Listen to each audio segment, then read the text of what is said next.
Saí dessa igreja faz 23 anos, né? Estou há 23 anos em Vinhedo, e essa igreja tem muito a ver com a minha história. Foi aqui que eu conheci minha esposa, aqui que eu casei, aqui que eu me tornei pastor, aqui que meus filhos nasceram.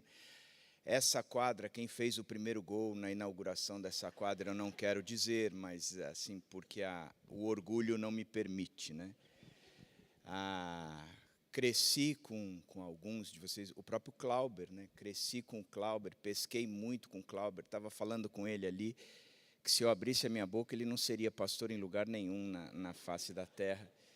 E ele disse, mas também se eu abrir, eu falei, eu sei, por isso é que eu não abro a minha boca, né? O pessoal me perguntou por que é que eu vim hoje falar aqui, se é porque eu estava com saudade da igreja. Eu falei, não, vocês mandaram o policial lá me fazer o convite, então como o policial chegou e eu fui intimado, acabei chegando aqui, né, Moreira?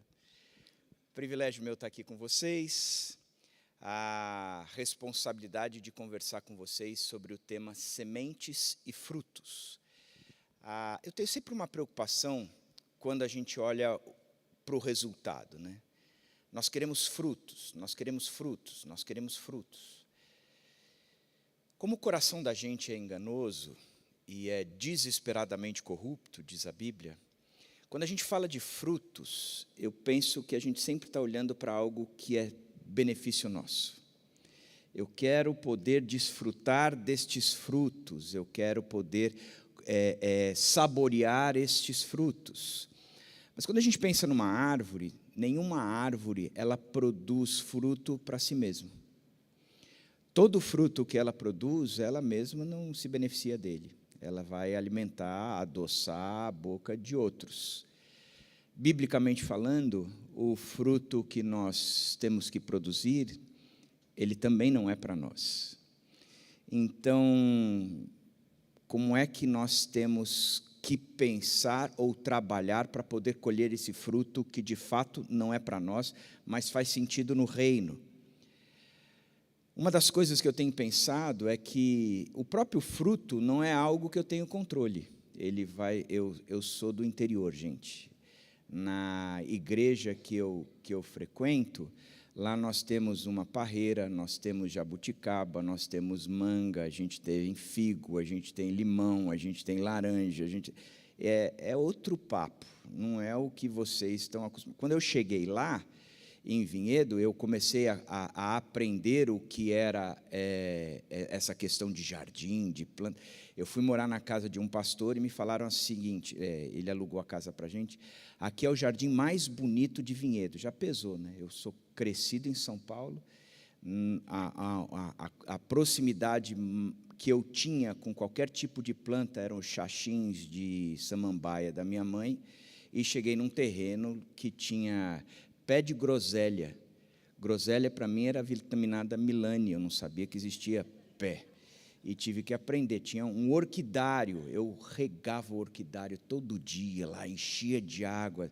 Nunca nasceu uma orquídea. Alguém virou para mim e falou assim, não, você só rega a orquídea a cada 15 dias. Está explicado, né?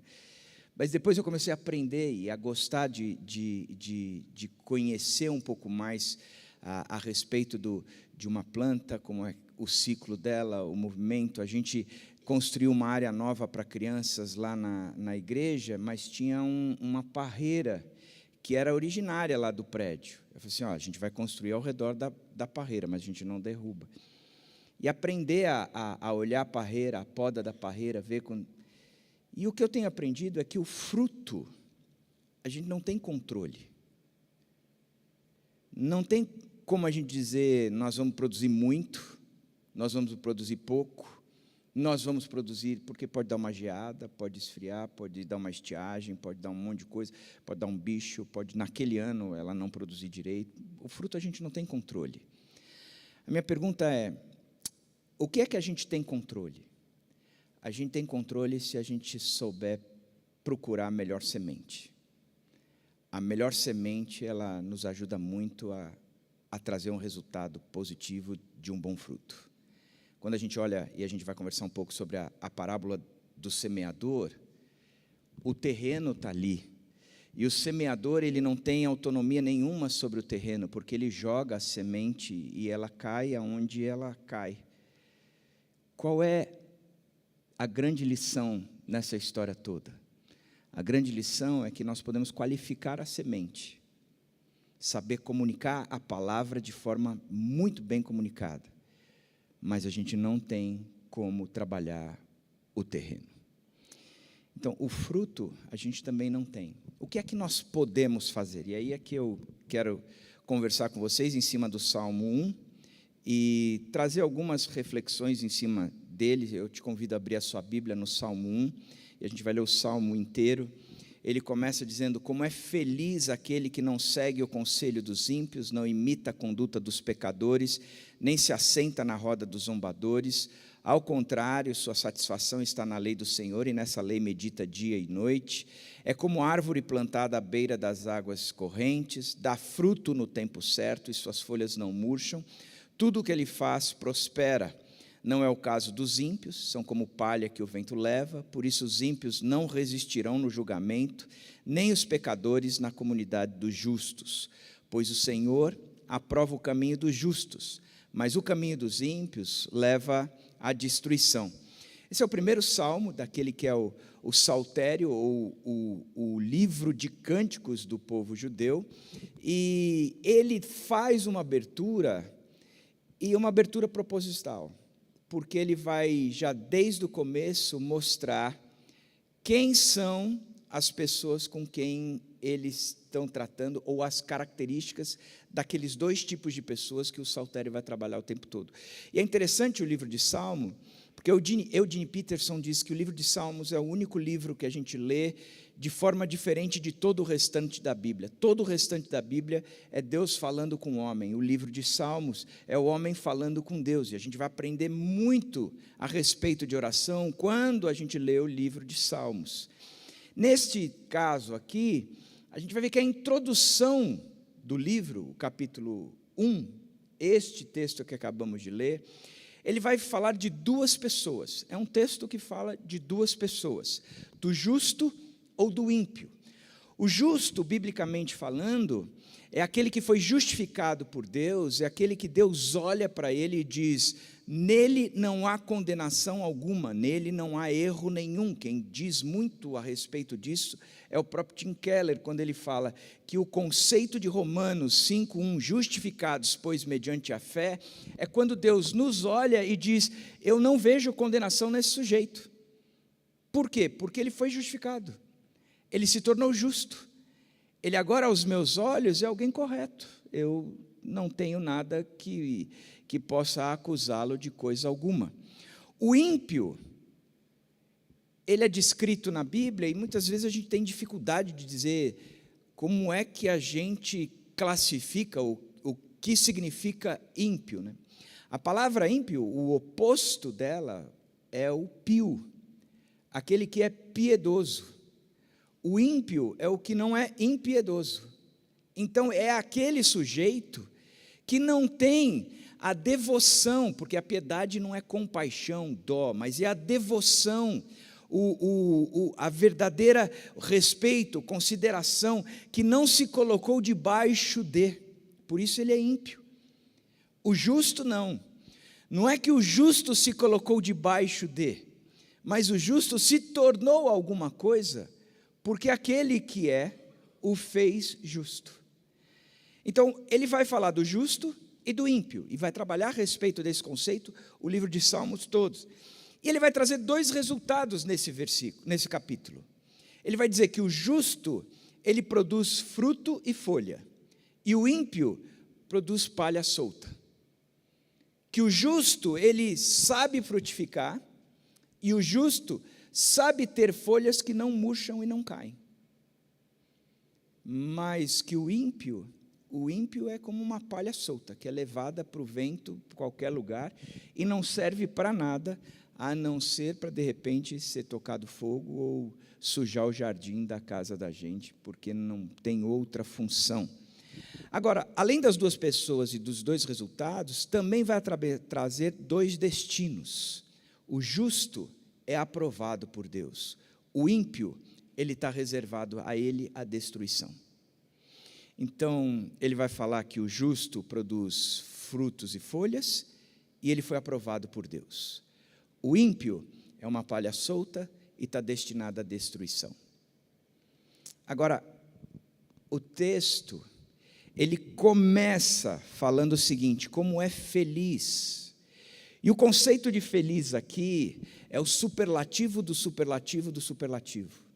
Como é felizão, feliz pra caramba. E interessante que a Bíblia não vai nunca explicar o que é felicidade.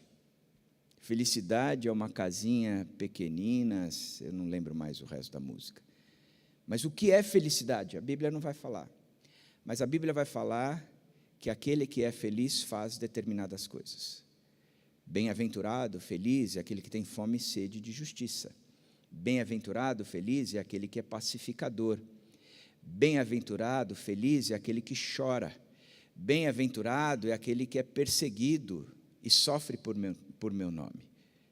Bem-aventurado, feliz, feliz pra caramba, felizão, é aquele que não segue o conselho dos ímpios, não imita a conduta dos pecadores e nem se assenta na roda dos zombadores. 3 verbos mostram um processo de enraizamento, mas não um enraizamento positivo, mas um enraizamento negativo, porque ele vai dizer que ele descreve o justo, dizendo primeiro aquilo que ele evita, para depois aquilo que ele faz. E o que é que ele evita? Ele evita andar no conselho dos ímpios, ele não imita a conduta dos pecadores e nem se assenta na roda dos escarnecedores. Andar, seguir, significa eu não sou influenciado por eles. O não imitar a conduta dos pecadores eu não tenho essa identificação com eles. E eu não me assento. Eu não tenho o pertencimento. E o assentar aqui não é o sentar-se na roda, mas é o assentamento, aquele que você coloca um piso e você assenta o piso. É diferente.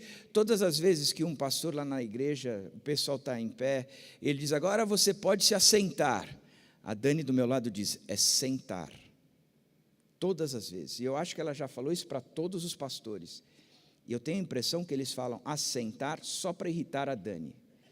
Que não é muita coisa que precisa ser feita, né, para isso. Mas pode se assentar. Não.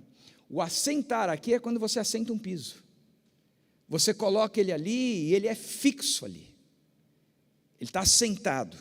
Então, como é feliz aquele que não segue o conselho dos ímpios, ele não imita a conduta dos pecadores e nem se assenta na roda dos zombadores. Assentar é trazer essa ideia de pertencimento, de enraizamento. E o enraizamento tem muito a ver com o tipo de solo. Porque é interessante, quem gosta de construção civil sabe que mesmo antes de assentar um piso, você precisa preparar o piso. Se você não fizer o piso nivelado direitinho, não fizer um contrapiso, você vai colocar ali e ali você vai ter problema.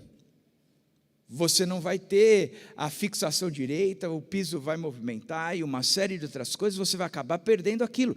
Então, o tipo de solo aonde você está assentando faz toda a diferença. É importantíssimo. Primeiro você ouve os conselhos errados, depois você passa a viver conforme eles, até que você se assenta de forma confortável. Muito obrigado, Andrés. Até que você se assenta, ou você coloca ali o seu fundamento, a sua história ali.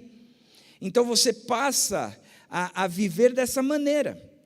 Você ouviu, você viveu, você se sente confortável ali, e ali passa então a criar raízes, se torna o seu ambiente, o solo, o lugar aonde você vai construir a sua vida. O que significa se assentar na roda dos zombadores? Aqueles caras que ficam tirando barato de todo mundo, é isso, né? Então, eu não posso sentar do lado daqueles que fazem bullying. Eu tenho dito que uma das coisas que eu aprendi na vida é a 6ª linguagem do amor. Você tem as 5, que é atos de serviço, palavras de afirmação, presentes, tempo de qualidade, o outro eu não lembro qual, mas o 6º é o bullying. Eu tenho visto muita gente, e eu sou um deles, que porque amo, acabo brincando muito com as pessoas. E eu falei isso num grupo, e uma senhora virou para mim e falou assim, mas você nunca brincou comigo? Eu falei assim, mas é porque eu não te amo. Ela falou assim, agora você brincou. Eu falei, então tá, 0-0. Fiz meu bullying em cima de você, agora então tá, beleza. Então, a roda dos escarnecedores é desse pessoal que faz essa brincadeira, não. É aqueles que zombam da palavra de Deus, do próprio Deus, da vida com Deus. Por isso, alicerça a sua vida, cria raiz num lugar que não é o de Deus. Assentar é enraizar, é estabelecer esse alicerce, é o fundamento no tipo do solo que os zombadores se enraizaram. O tipo de solo, ele é fundamental para a colheita. Se a gente está falando de fruto, uma das primeiras coisas que a gente precisa pensar é no tipo de solo. Vinhedo, o solo é rochoso, então determinados tipos de árvores a gente não consegue plantar porque elas exigem profundidade de raiz. Mas mesmo assim, quando você vai plantar uma árvore, você faz a cova, mas você tem que colocar adubo, terra boa, de qualidade, para que a árvore possa começar a se enraizar e criar ali os seus fundamentos necessários, até encontrar o alimento necessário para a sua subsistência. O tipo de solo, ele é importantíssimo. E a gente lembra de uma passagem bíblica que eu citei, de Marcos, que ele vai falar de 4 tipos de solo, você lembra? O primeiro, e esses 4 tipos, eles fazem a diferença desse solo, que faz parte da roda dos zombadores, e o solo daquele que não tem prazer nisso. Ele vai dizer que o solo, que na parábola do semeador, ele vai dizer que o semeador saiu a semear, e enquanto ele lançava a semente caiu primeiro, parte dela caiu à beira do caminho, e as aves vieram e a comeram.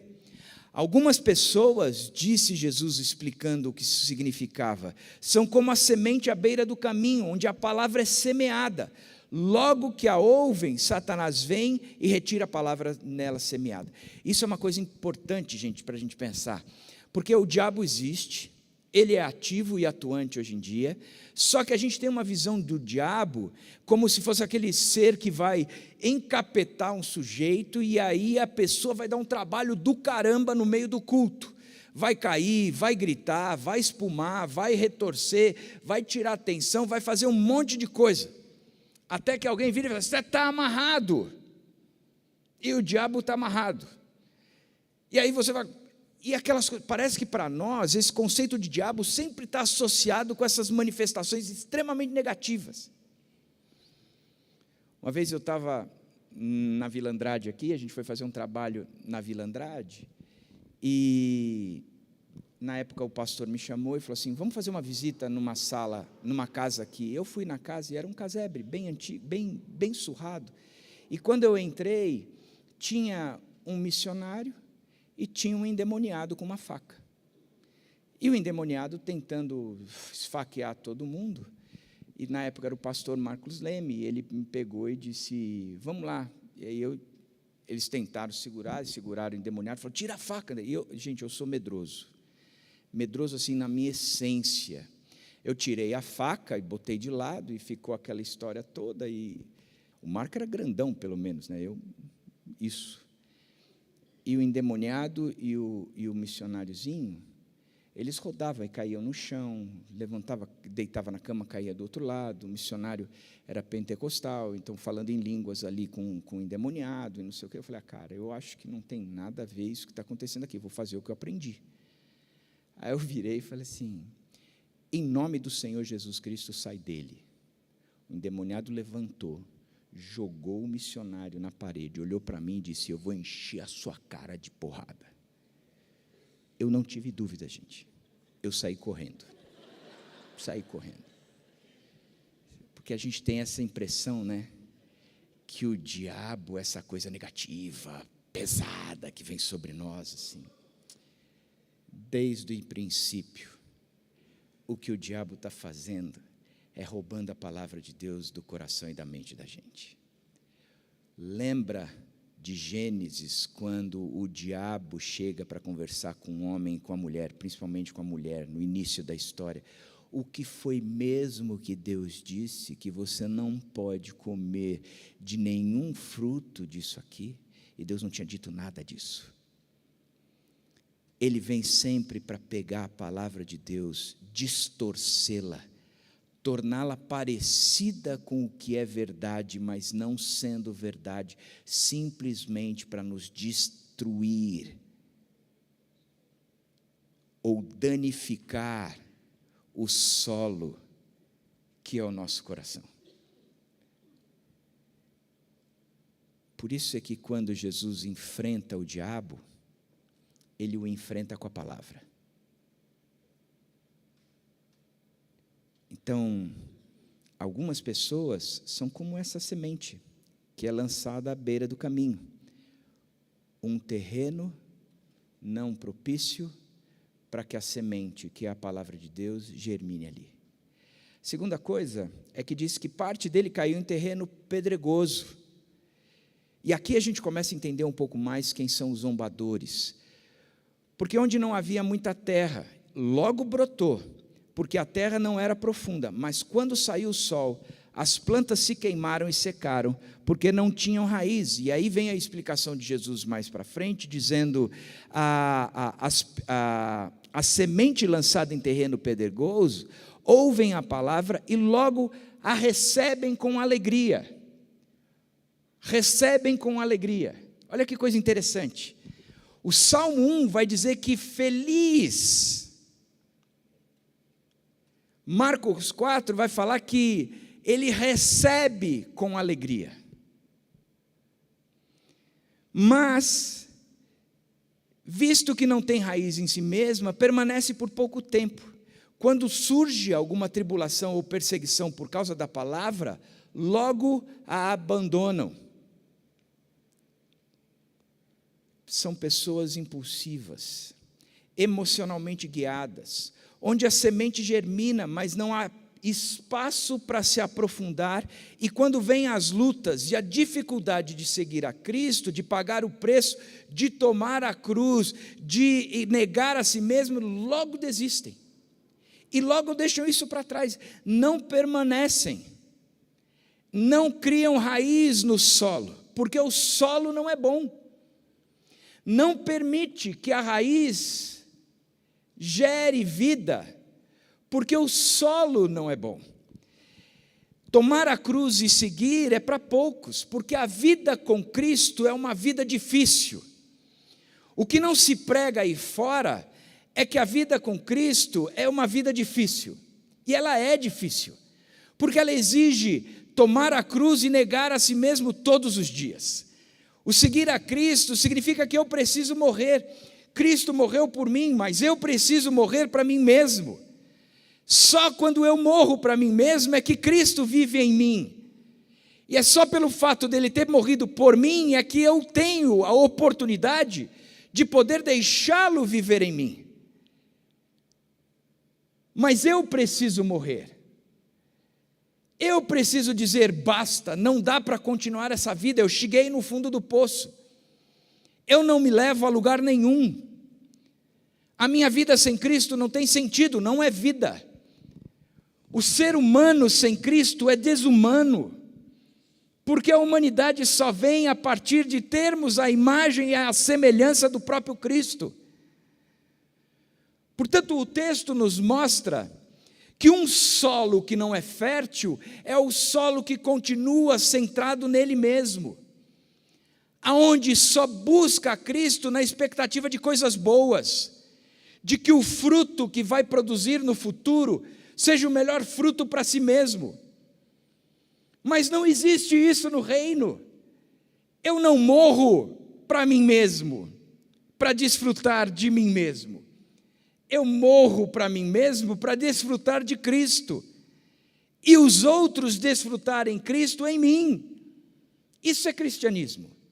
Isso é salvação. Da mesma forma como o Salmo 1 está dizendo, bem-aventurado é, feliz pra caramba, felizão, é aquele que não tem este tipo de terreno, mas o seu prazer está na lei do Senhor, a gente vai ver isso daqui a pouco. Mas só é feliz, só há alegria na morte de si mesmo e na vida daquele que morreu por nós. E ele vai falar de um terceiro tipo de solo. Outra parte caiu entre espinhos que cresceram e sufocaram as plantas de forma que ela não deu fruto. E a explicação vem: a semente lançada entre espinhos é aquela que eles ouvem a palavra, mas quando chegam as preocupações dessa vida, o engano das riquezas e os anseios por outras coisas sufocam a palavra, tornando-a infrutífera. O terceiro tipo de solo, que é o solo espinhoso, é aquele solo que é construído em cima de idolatrias. E, gente, deixa eu falar uma coisa para você. Todos nós nascemos para ser adoradores. Ou nós adoraremos a Deus, ou adoraremos a outra coisa. Não tem jeito. Primeiro mandamento: ou o Senhor é o meu Deus, ou eu vou criar o segundo mandamento para mim mesmo. Eu vou criar para mim imagens, ídolos que ocupem o meu coração. E o que são ídolos? Ídolos é tudo aquilo que ocupa a minha mente, o meu coração e as minhas emoções. Uma vez uma senhora estava sentada comigo, e nós conversando, e ela contando os problemas gerais da vida dela, e um tormento que ela vivia. E eu fiz a seguinte pergunta para ela: se você pudesse colocar o dedo, a ponta do seu dedo, num problema da sua vida, que se este problema fosse resolvido, todo o restante da sua vida seria resolvido. Qual é este problema? Ela se ajoelhou no chão da minha sala, ela levantou as mãos para os altos, ela gritava: dinheiro, dinheiro, dinheiro, se eu tiver dinheiro a minha vida resolve. Quem é o Deus da vida dela? Da mesma forma, como sábado passado eu lidei com casais, com solteiros mais velhos, muitos deles vindo já de divórcios e uma série de outras coisas, e mesmo no grupo de uma igreja, muita imoralidade sexual rolando entre eles, e eu dizia: vocês sabem que tanto sexo, como não saber ficar sozinho, também é um ídolo? Porque se Deus é suficiente para você, e é a única coisa que é importante para você, o resto você vai segurar.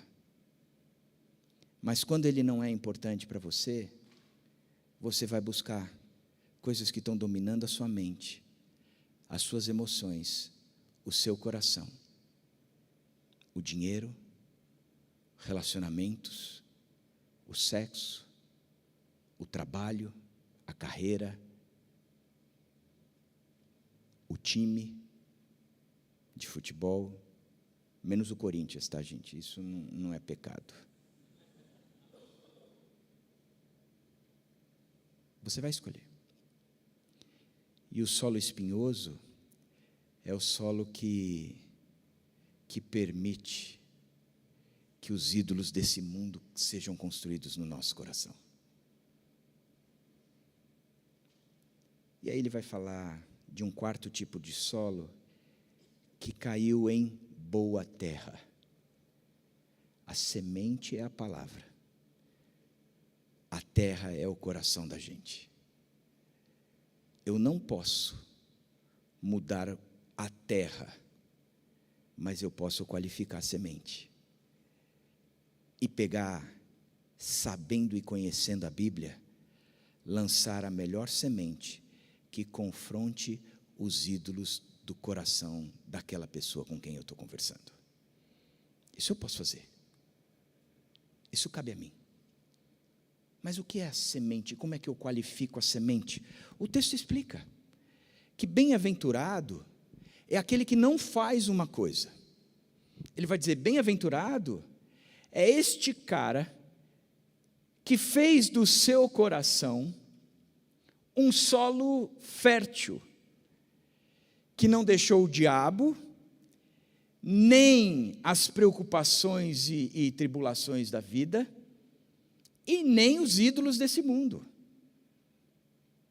Antes, ele vai acrescentar, dizendo que o seu prazer está na lei do Senhor, e nela medita dia e noite.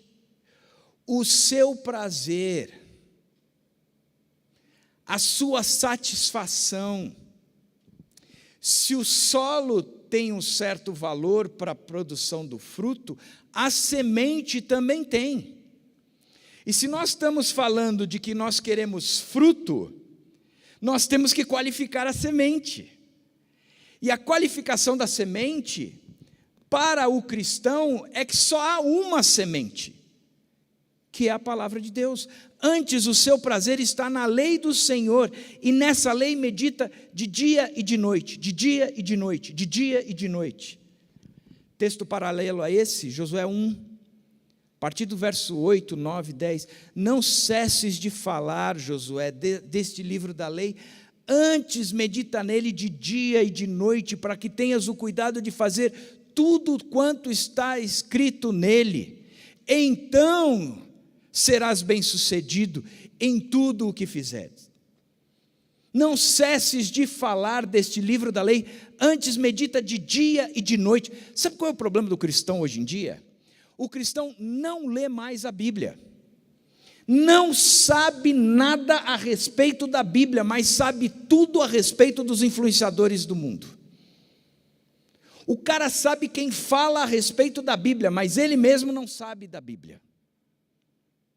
Ele mesmo não entende a Bíblia, não tem prazer na lei do Senhor e nela não medita de dia e de noite. Sabe como o cristão de hoje em dia tem qualificado a sua semente para que o seu coração se torne uma terra fértil, produtiva?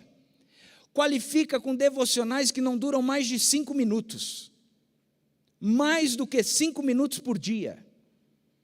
Sabe o que isso significa? Que você está se alimentando de miojo todos os dias. Porque miojo é aquela comida que se prepara em 3, 5 minutos. É gostoso? Eu particularmente gosto de miojo. O meu shape identifica algumas coisas nesse sentido, né? Mas o miojo, ele não qualifica uma vida saudável.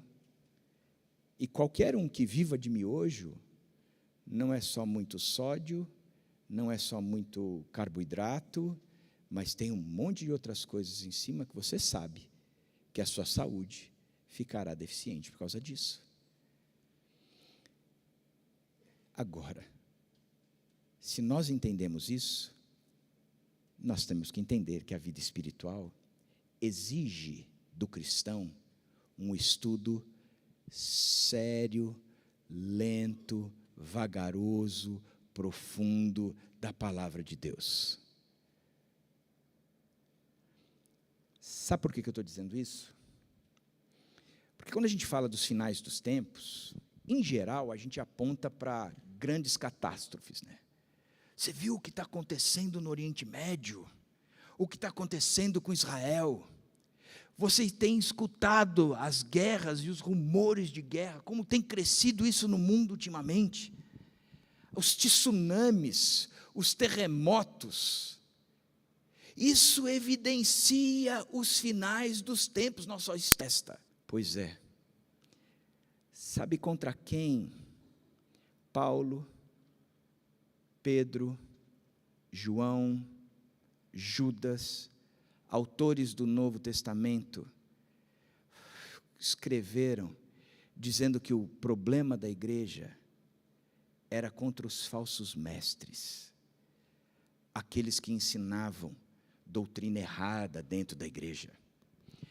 Paulo chega na sua última carta, quando escreve ao seu filho amado Timóteo, dizendo: nos últimos dias sobrevirão tempos terríveis. Sabe por quê?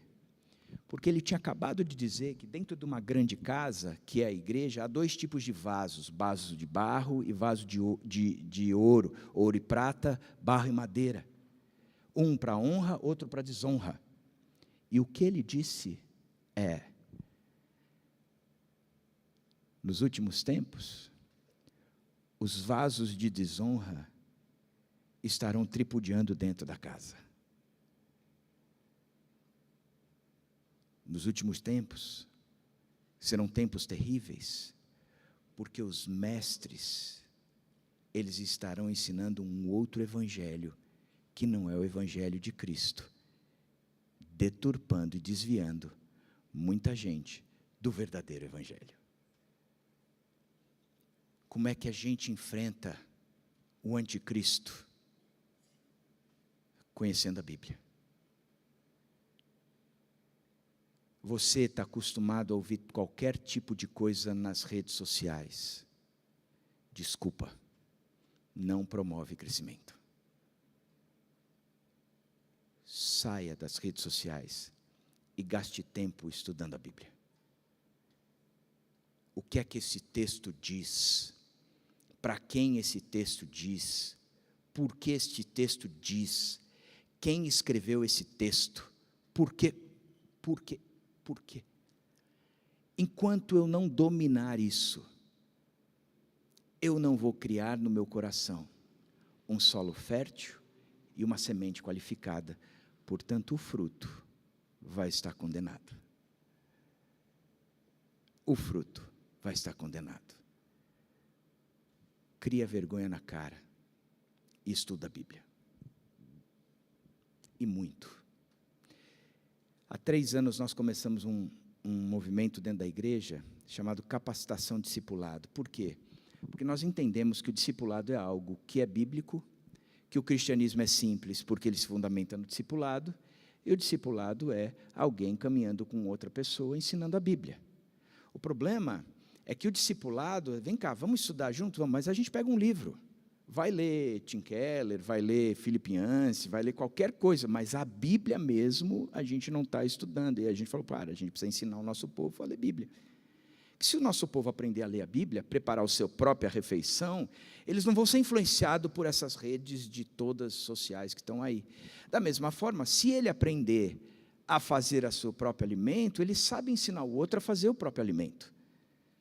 Vai resolver muito o problema da gente. Então a gente começou a ensinar o pessoal a ler Bíblia. Eu comecei a me juntar, e o primeiro ano foram quase 100 pessoas, o segundo ano quase 100 pessoas, esse ano também quase 100 pessoas. E a gente tem feito observar, interpretar e aplicar. Olha, quem me ensinou isso foi o pastor Ari Veloso, mineiro, dizia: a gente tem que olhar para o texto, que é um dos métodos de leitura bíblica, né? Observa o texto. Quem escreveu? Por que escreveu? Quando escreveu? Interpreta, entende o que ele estava querendo dizer de fato, e aí traz para a sua vida. O pessoal começou a aprender a ler a Bíblia lá na igreja, e foi para mim um dos maiores movimentos que eu experimentei como pastor. Ver o pessoal chegando e dizendo: sabe o que eu li essa semana? E começava a compartilhar o que tinha entendido da Bíblia e chorava, porque a Bíblia é um livro vivo. Ele fala, é por onde Deus fala com a gente, é dessa forma que Deus comunica. A Bíblia, quando é aberta no discipulado, 2 ou 3 abrindo a Bíblia, há a presença de Deus ali, o Espírito presente. Então a gente tem a Bíblia que é viva e o Espírito presente, é o único canal de transformação do ser humano.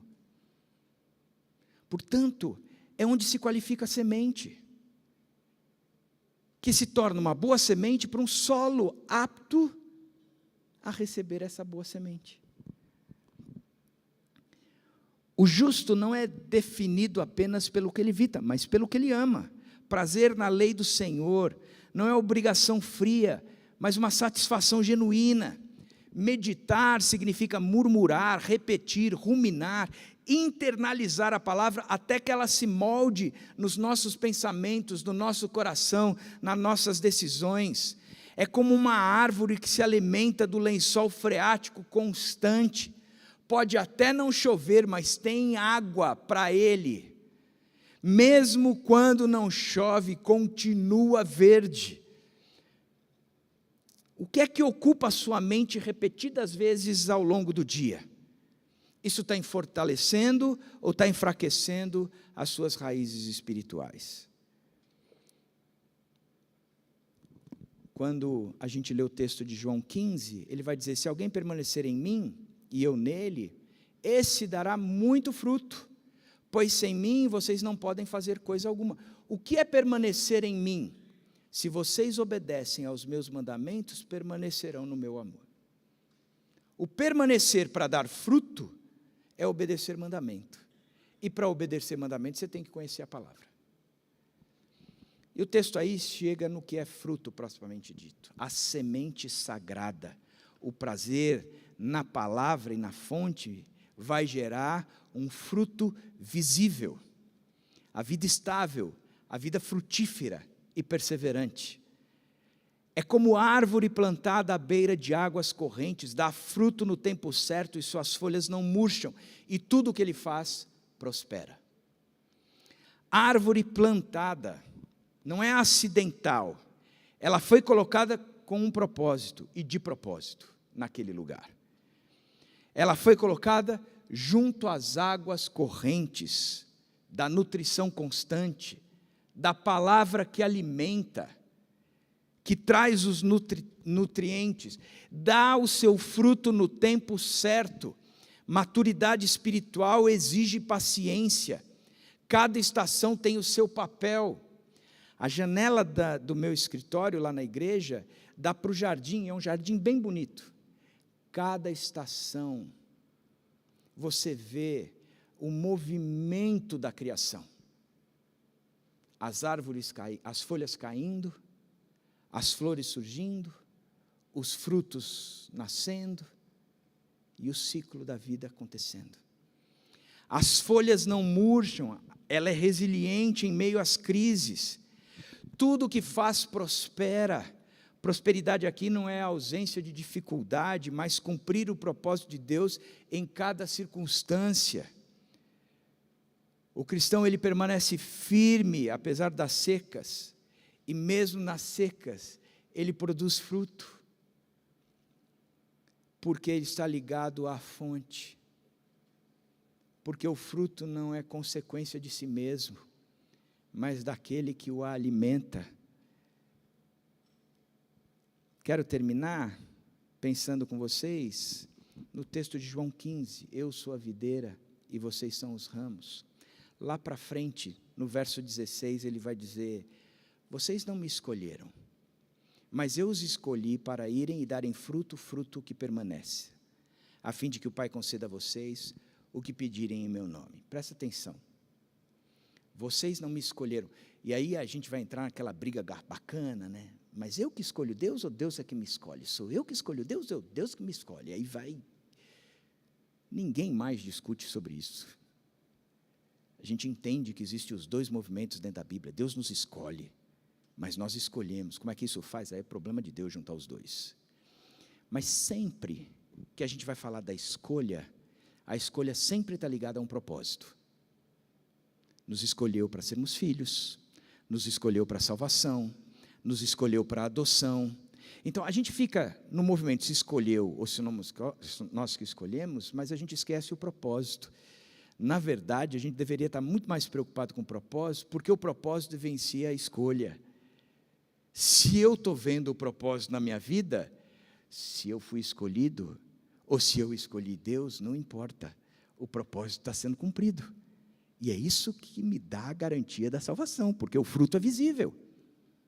O fruto é visível. Então, não foram vocês que me escolheram, mas eu os escolhi com um propósito, para darem fruto e fruto que permaneça. Todo cristão frutifica. e frutifica um fruto que não apodrece, permanece. Então, todos nós que somos cristãos de verdade, seremos conhecidos pelos frutos. Pelos frutos vos conhecereis. Todo. Fruto que permanece. E aí o texto vai dizer, a fim de que o Pai conceda a vocês o que pedirem em meu nome. Deixa eu fazer uma pergunta para você. A Deus, em nome do Senhor Jesus Cristo, você tem recebido? Seja sincero. Tem recebido? Então a gente tem um problema.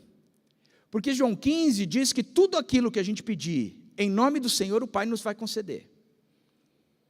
É um problema sério. Se tudo aquilo que nós temos pedido, a gente não tem recebido, então nós estamos com um problema sério. Problema sério com dois vieses. O primeiro, ou a Bíblia é mentirosa, ou eu não entendi o texto. Quem acha que o problema é a Bíblia que é mentirosa? Ufa! Senão o Clauber ia ter problema. Por que eu não entendi o texto?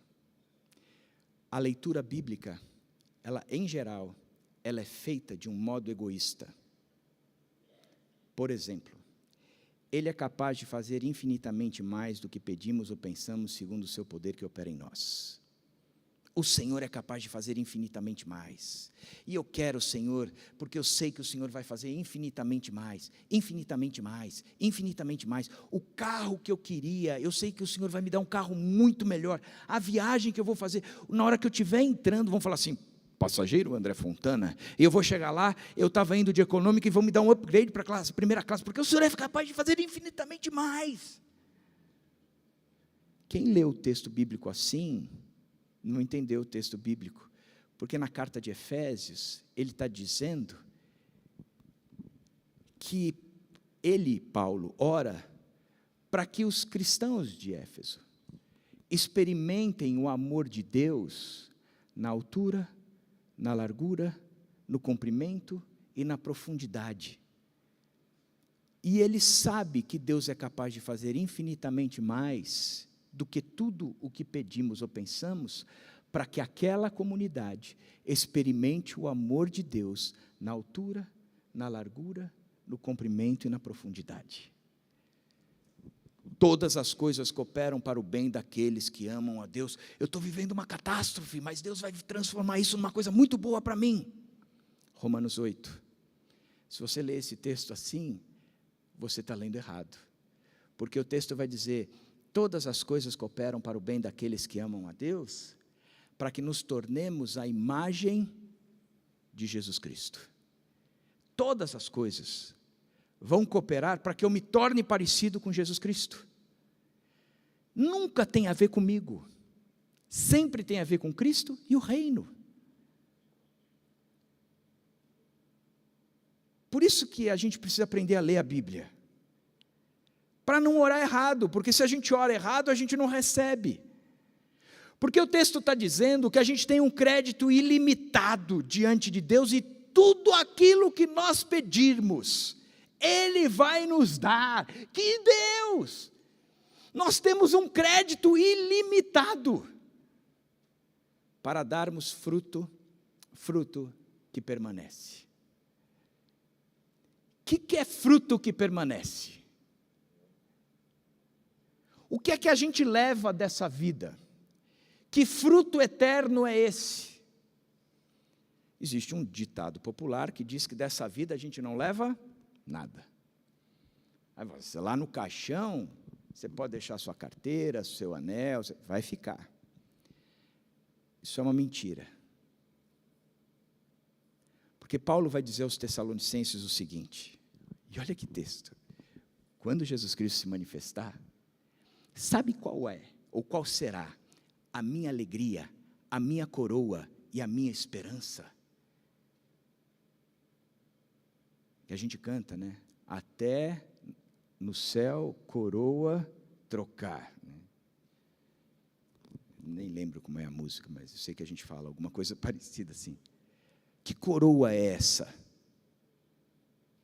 Paulo vai dizer, sabe qual é a minha alegria, a minha esperança e a minha coroa, quando Jesus Cristo se manifestar novamente, ele diz: vocês serão a minha alegria e a minha esperança.